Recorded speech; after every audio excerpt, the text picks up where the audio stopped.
and welcome back to the channel. I am currently cruising in the 912. It is a lovely 24 degrees. The car hasn't been in the sun. It's slightly overcast. I'm behind a 2005 Nissan Micra. I don't know what that is, which has it's a silver one with flower stickers all over it, and it's going very slowly. Anyway, I don't know if you guys caught the latest Porsche Talk podcast, but on that one, I was talking to Mark about how I've been fettling this car. So, as Mark rightly pointed out, you know, it's I've got no idea what I'm doing. But anyway, when I changed the distributor cap and the idle speed came right down, when it was parked, it was kind of popping a little bit at the exhaust, and the carbs sounded funny. It revved up nicely. The carbs didn't sound funny; they sounded fine. It revved up nicely, but it's at 1100 RPM, and I thought, you know what, the timing can't be right. If that old distributor rotor arm has just been flapping about all over the place, then surely the timing's probably a little bit out. So I adjusted it a little bit and made it worse. And then, but I had made a mark so I could put it right back, which is what I did. So it now actually works the way it did when I last drove it, apart from it's a lot muckier. But today is probably one of my last drives for a while because it's going back into storage today. And I am going to sell the Boxster, and it's just going. I need some ideas. Should I put it on Autotrader? But Autotrader cut the traffic slow right down. There's a lorry now. I have to go to second gear. But should I put it on Autotrader and just go for potluck? I'm going to sell it cheap because I just need it gone. Or should I put it as an auction on eBay and just put up with the chaos? So I want to take a few days to think about it, and then it's gonna be gone, because it's because it's coming up to the end of July, and I got it MOT'd in April, and that means there's what?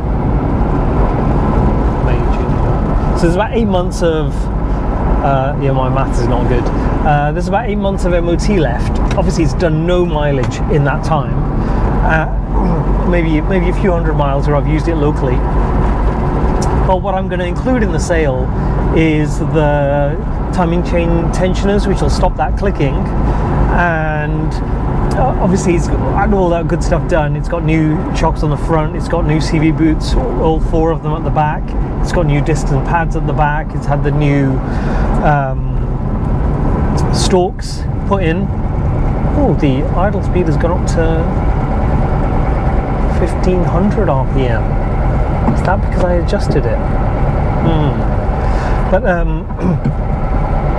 and it's had the new radiator on the front. It's had an oil change. It's had an air oil separator thingy, flip fitted.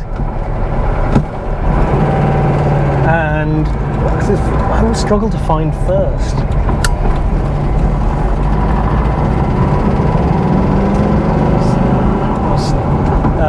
In front of one of those modern MGs, which are just terrible.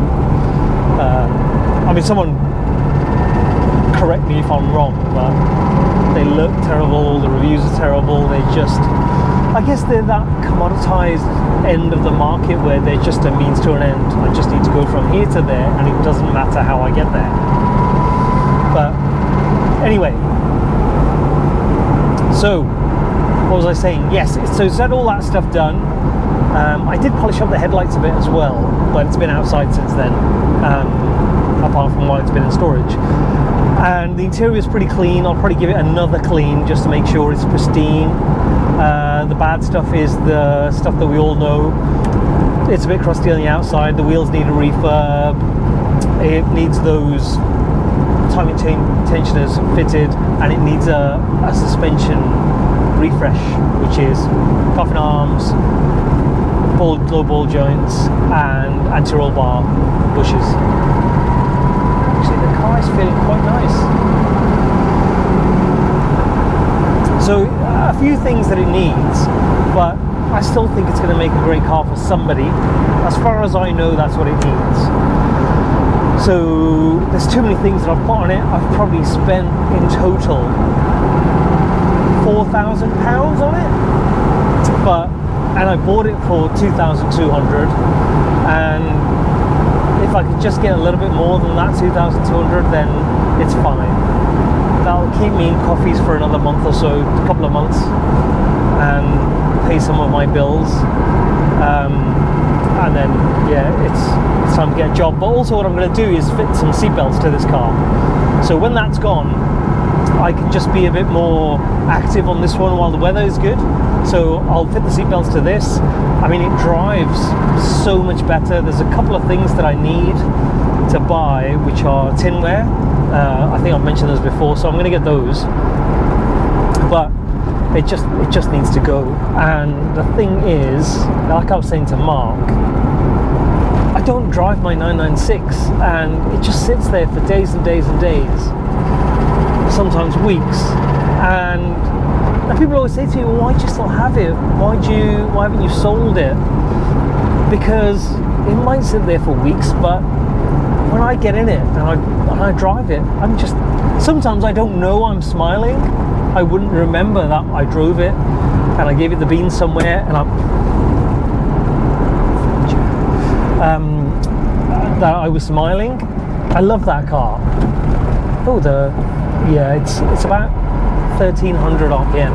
So I think that's a carb adjustment. So to get it down to sort of 900-ish, it doesn't fire up very easily after it's been sat for a day. So when you go the following day, it just does need to crank over quite a lot. Luckily the battery's really good.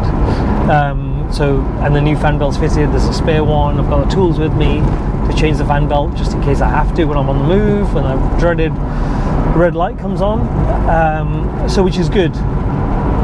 Now the great thing on the podcast is that we are close to getting a sponsor, maybe even a couple.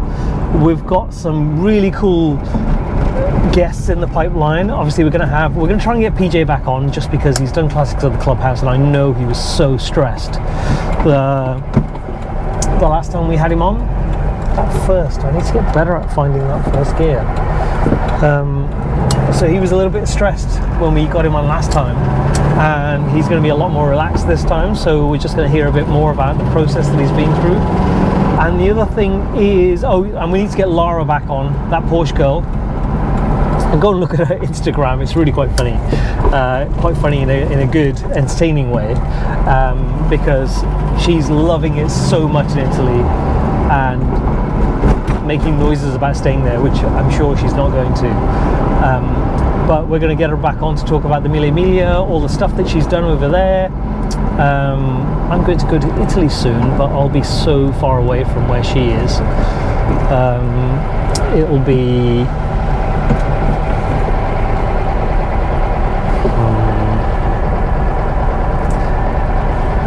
I'll be so far away from where she is. I don't want to run anybody over, but I don't want to say, hey, cross the road now, when there's a van coming the other way. It'd be great to catch up with everything that she's done in Italy, which basically looks like just have a really nice time. Can't fault that really. So, and I still want to get Mike Brewer on. If anybody knows him, pressure him. And Johnny Smith of the Late Break Show. Want to get him on. And you know, maybe Tom Cruise.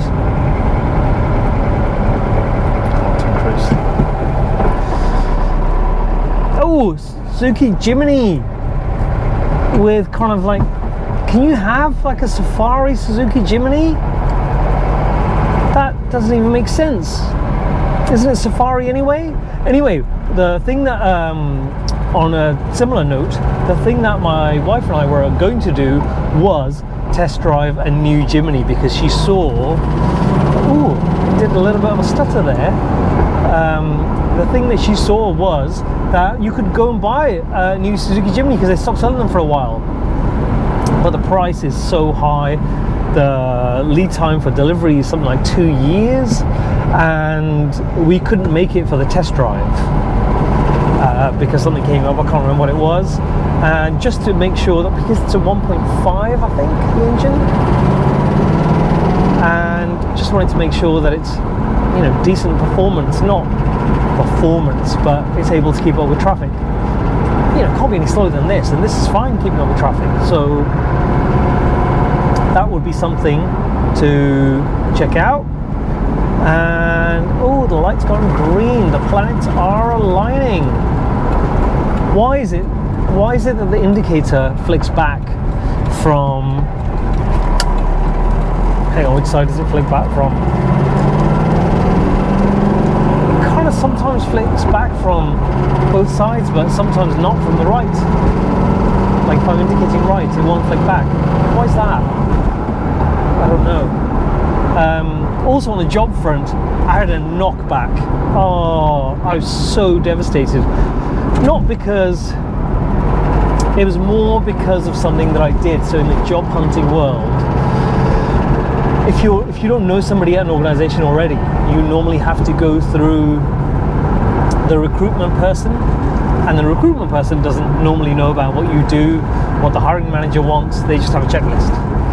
And I had to register on some website to submit my application, and it matched all of the requirements for the job. So they got back to me instantly and said, oh great, your skills match up, can we have a chat about it? So, but on that sort of login profile that you create, it came back to me and said, oh, here's a recommendation of a job. And I thought, hang on, I think that's a better fit. And foolishly, when this lady from recruitment called me, I asked her about the job. I just casually mentioned it, and as soon as it came out of my mouth, I thought, the change in, it was a video call, the change in her facial expression and her going, I don't look after that job.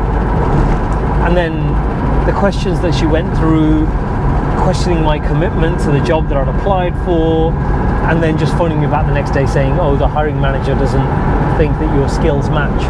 Well, obviously they do, because you called me in the first place. And they do, because you just need to read them. So that was disappointing. Anyway, I'm rambling now. Too much. But this is just really a quick update to say that, yes, I'm loving the 912. I've not driven it nearly enough. I've only driven it 3 times in the 4 or so weeks that, or 5 weeks that it's been available to me. I had that long drive, but the idle was high and it wasn't really driving properly, whereas now it's driving so much better. And the other thing is, yeah, the Boxster's going. If anybody wants it, DM me. I'm serious. Those are the things that I know about it. It will be sold as seen. No comebacks. No backseas. But I'm hoping that it will be a bargain for somebody, and they can take it on the track. They can use it as a daily. It just, I mean, you might be able to do some paint correction on it, fix the wheels, and restore the wheels, and you've got quite a nice looking car. It's got the GT3 style wheels, so that's good. Anyway, thank you for watching.